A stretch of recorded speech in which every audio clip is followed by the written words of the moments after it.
Hello, Radhe Radhe. आप सभी को सावन के सोमवार की हार्दिक शुभकामनाएं मेरे परिवार की ओर से। पहला सावन का सोमवार है और देखिए मैं हर साल कैसे पूजा करती हूँ। तो सबसे पहले सुबह उठ के अपने काम वगैरह मैंने निपटाए हैं। उसके बाद जो है ना मैं बनाऊँगी यहाँ पर पार्थिव शिवलिंग। वैसे तो सावन के महीने में मैं रोज़ शिवलिंग बनाती हूँ, लेकिन रोज़ में जो है ना केवल अकेले शिवलिंग बनाती हूँ। और जब सावन का सोमवार पड़ता है ना उस दिन मैं पूरा शिव परिवार बनाती हूँ। तो बहुत ज़्यादा टाइम जो है ना मुझे नहीं मिल पाता है, तो बहुत सरल तरीका मैंने अपनाया है। यहाँ पर शिवलिंग बना लिया है। उसके बाद छोटी छोटी आकृति के सबसे पहले मैं गणेश जी बनाऊंगी, उसके बाद पार्वती माता, उसके बाद नंदी और उसके बाद कार्तिकेय। कार्तिकेय की पूजा औरतों के लिए निषेध मानी गई है, तो कार्तिकेय के रूप में आप जो है ना जो कुबेर जी का जो है ना पूजन कर सकते हैं। तो मैंने इस तरह से जो है ना सभी पूरा परिवार, जो भगवान शिव का जो पूरा परिवार है उनकी जो है ना पूरी यहाँ पर स्थापना कर ली है। चलिए अब आगे आपको दिखाऊंगी कि मैं किस तरह से पूजा करती हूँ। और पूरे सावन के महीने में जो है ना मैं पार्थिव शिवलिंग ही बनाकर पूजा करती हूँ। अब तो खैर ट्रेंड हो गया है कि हर कोई पार्थिव शिवलिंग बनाकर पूजा करते हैं, लेकिन मैं बहुत सालों से कर रही हूँ। ये शिवलिंग नहीं है, मतलब इसे पूजा करने से जो है ना बहुत ज़्यादा तसल्ली मिलती है, बहुत शांति मिलती है। ऐसा नहीं है कोई मनोकामना पूरी हो जाएगी, वो सारी चीज़ें तो एक तरफ है, लेकिन अगर आप पार्थिव शिवलिंग बनाकर पूजा करते हो ना तो इससे आपके मन को बहुत शांति मिलती है और असली सुख है आपके मन की शांति।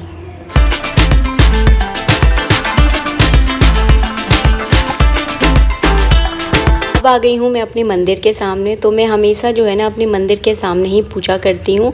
इस बार सावन के 5 सोमवार पड़ रहे हैं, तो 5 सोमवार में मैं इसी जगह पूजा करूँगी। कोशिश करें आप जो सावन के सोमवार पड़ रहे हैं तो एक ही जगह पूजा करें। ऐसा नहीं एक आज यहाँ कर ली, अगले सोमवार को कहीं और करेंगे, फिर उसके अगले सोमवार को कहीं और। तो कोई भी पूजा करें एक निश्चित जगह और निश्चित समय पर करते हैं तो ज़्यादा वो चीज़ जो है ना फलदायी होती है। सावन के सोमवार पर थोड़ी सी विधि विधान से मैं पूजा करती हूँ। जैसे कि मैंने यहाँ पे चौकी लगा ली है, भगवान शिव पार्वती की तस्वीर रख ली है, दीपक प्रज्वलित कर लिया है। दीपक हमेशा भगवान के दाहिनी ओर ही रखें, इस बात का ध्यान रखें, क्योंकि घी का दीपक हमेशा दाहिनी ओर ही रखा जाता है। जब मैं दीपक प्रज्वलित कर रही थी तो मुझे लग रहा था कि आज नहीं जलने वाला है, क्योंकि काड़ी पूरी जल चुकी थी, लेकिन फिर जल गया। तो बस इसके बाद चलिए हाथ जोड़कर प्रार्थना करेंगे। ये सावन का पहला सोमवार है, तो आज जो है ना आप संकल्प ज़रूर लें, क्योंकि वैसे तो अभी सावन का सोमवार कल से शुरू होने वाला है, लेकिन मैं ये वीडियो आप लोगों के लिए एक दिन पहले डाल दूँगी ताकि आप संकल्प ज़रूर लेना। कहते हैं कि संकल्प से कार्य की सिद्धि होती है।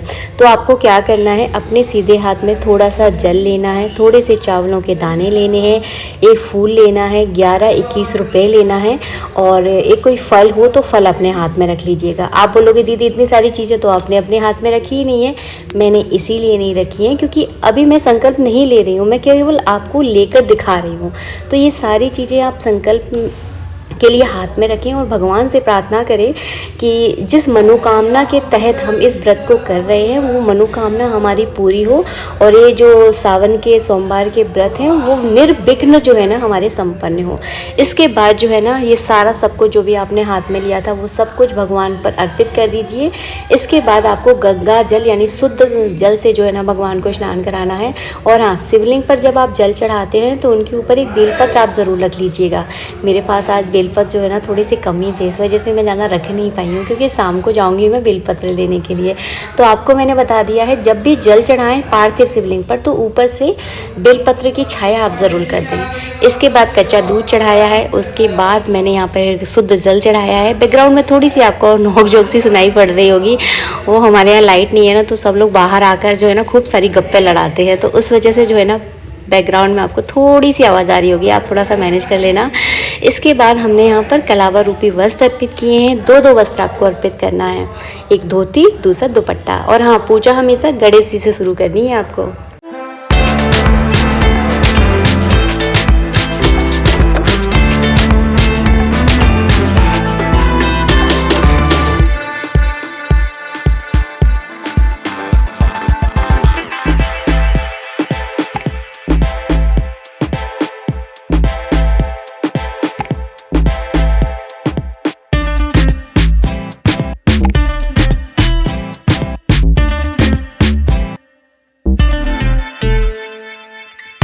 कलावा रूपी वस्त्र अर्पित कर दिए हैं, जनेऊ चढ़ा दिया है। इसके बाद जो है ना मैं लगाऊंगी चंदन। तो सबसे पहले गणेश जी को चंदन लगाएं, पार्वती माता पर रोली से तिलक करें, नंदी पर चंदन का टीका लगाना है और कुबेर जी पर भी आपको चंदन का ही तिलक लगाना है। उसके बाद शिवलिंग पत्र पूर्ण लगाना है, चावल चढ़ा देना है और हाँ, इत्र लगाना बिल्कुल मत भूलिएगा। इत्र आपको ज़रूर लगाना है। मैंने थोड़ी देर में लगाया, लेकिन आपको इत्र ज़रूर लगाना है। भगवान शिव की पूजा में इत्र ज़रूर लगाना चाहिए।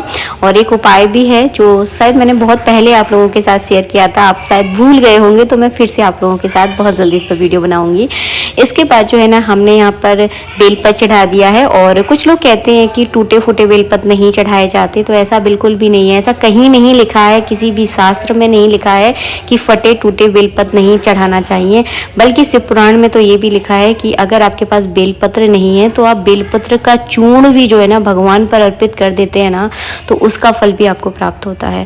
तो जैसे बेलपत्र आपको मिल रहे हैं आपके शहर में, आप वैसे बेलपत्र चढ़ाइए, कोई दिक्कत नहीं है। वैसे सभी लोग चढ़ाते हैं तो इतने बेलपत्र जो है ना मिल ही नहीं पाते हैं, टूटे फूटे ही मिलते हैं। तो ये सब भाव की बातें हैं, जो प्रेम से आप अर्पित कर दोगे भगवान उसको स्वीकार कर लेते हैं।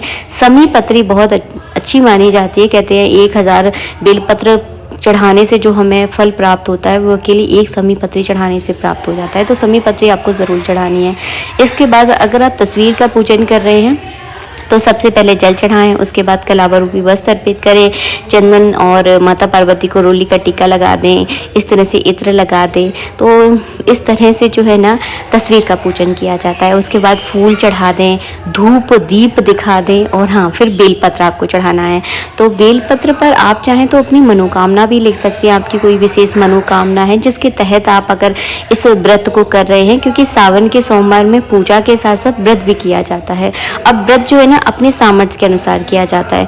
कुछ लोग जो है ना दोनों टाइम फलाहार करके व्रत करते हैं, कुछ लोग निर्जल रहकर भी करते हैं, कुछ लोग एक टाइम फलाहार करके करते हैं, कुछ लोग एक टाइम भोजन भी करते हैं। तो सबकी अपनी अपनी श्रद्धा है और सबकी अपनी अपनी शरीर के सामर्थ्य के अनुसार व्रत किया जाता है। अब देखिए, कोई तो अगर निर्जल कर रहा है और हमारे शरीर के अंदर इतनी सामर्थ्य नहीं है कि हम निर्जल रहकर कर सके, तो ऐसा नहीं करना चाहिए। ये जो है ना भगवान की एक तपस्या है, आप पर जितनी बन जाए उस हिसाब से कीजिएगा। यहाँ पर मैंने बेलपत्र चढ़ा दिए हैं, फल चढ़ा दिए हैं और मिश्री का भोग लगा दिया है। नारियल यानी श्रीफल भगवान को पहले दिन अर्पित आपको ज़रूर करना है। तो हमने यहाँ पर भगवान शिव को जो है ना श्रीफल अर्पित कर दिया है। बाद में से आप प्रसाद के रूप में फोड़कर सभी को बांट दीजिएगा शाम के समय।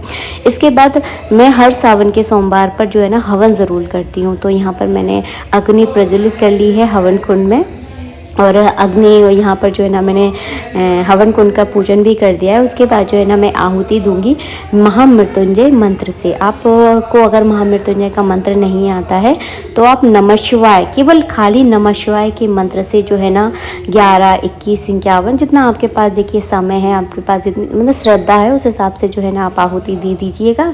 और हो सके तो साकल्य से आहुति दीजिएगा, क्योंकि कहते हैं कि औरतें अकेले घी से आहुतियाँ नहीं देती हैं। तो मेरे पास अभी साकल्य उपलब्ध नहीं था, इसलिए मैं आपको देकर दिखा रही हूँ कि घी से इस तरह से दी जाती है।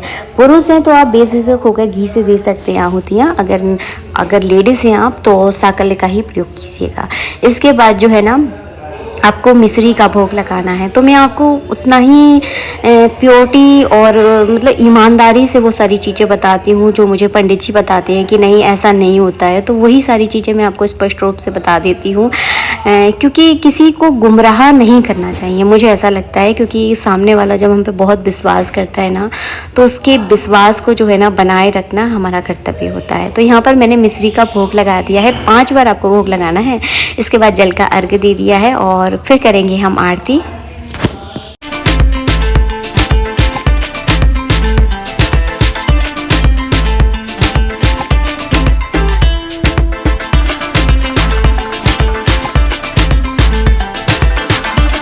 आरती करने के बाद जो है ना मैंने जल का अर्घ्य दे दिया है। और पूजा करने के बाद जो है ना आप कुछ भी फलाहार वगैरह कर सकते हैं। ये पूजा सुबह के समय ही की जाती है सावन के सोमवार की। अगर आपके पास टाइम नहीं है, आप ऑफिस वगैरह जाते हो, सुबह बहुत ज़्यादा हौज पौच है, तो आप प्रदोष काल में भी आप इस पूजा को कर सकते हैं। हवन भी आप शाम को कर सकते हैं, ऐसा नहीं है कि सुबह ही हवन करना है, तो हवन भी आप शाम को कर सकते हैं। पूजा करने के बाद आप फलाहार कर सकते हैं, आप चाहे तो एक टाइम भोजन कर सकते हैं। जैसे देखिए आपके शरीर के अंदर सामर्थ्य हो, किसी को देखकर कभी व्रत मत करना, ना अपने शरीर के सामर्थ्य के अनुसार करना।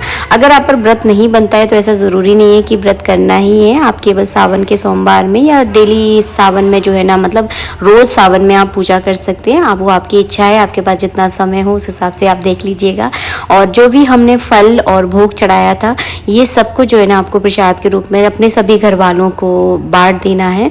और फिर जो है ना शाम के समय जो है ना आप चौकी हटा दीजिएगा। अगर आपको लगता है कि शिवलिंग जो है ना बहुत गीली मिट्टी के बने हैं और आपको लग रहा है कि शाम तक बहुत खंडित हो जाएंगे, तो आपको क्या करना है, विसर्जन के चावल जो है ना छोड़ देने हैं। विसर्जन के अगर आप चावल छोड़ देते हो, फिर अगर विसर्जन अगर थोड़ी देर से भी करते हो तो कोई दिक्कत नहीं होती है।